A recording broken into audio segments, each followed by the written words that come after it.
তাকে এইভাবে নির্মমভাবে কেন হত্যা করা হলো? আমরা বানিয়াচংয়ে আর কোন পুলিশের ডিউটি চাই না। আমরা বানিয়াচংয়ে আর কোন পুলিশকে মরতে দেখতে চাই না। কেন এইভাবে পুলিশ মরলো? তাদেরকে একটুও মায়া নাই? তারা কি মানুষ না? এইভাবে কিভাবে মারলো এই ভাইটাকে?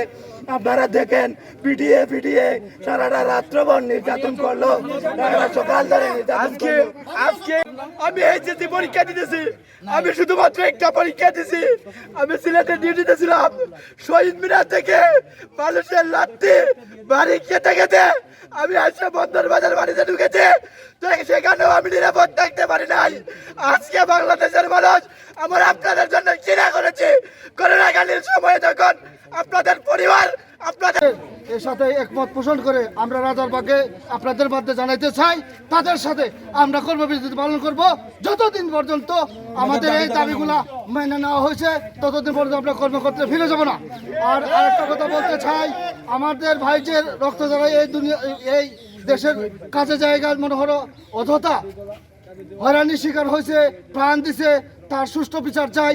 যে কর্তৃপক্ষ এই হারুন, বেনজির, এই মনিরুলের মতো অফিসারদের কারণে আমরা আজকে নির্যাতিত, আজকে বিপ্লবের মতো অফিসারের কারণে আমরা নির্যাতিত, বিচার চাই। সম্মানের সহিত আমাদের পুলিশ ডিপার্টমেন্টকে সম্মানের সহিত যতদিন পর্যন্ত সংস্কার না করা হয়, পাবলিক যতদিন পর্যন্ত পুলিশকে সম্মানের সহিত না চায়, আমরা ততদিন পর্যন্ত কর্মবিরতি ঘোষণা করছি।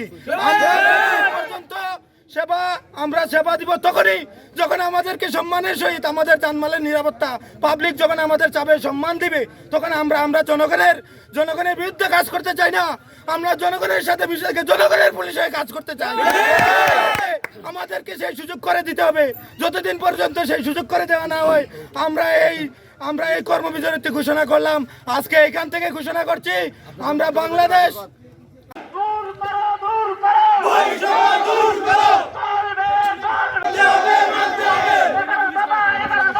বিচার চাই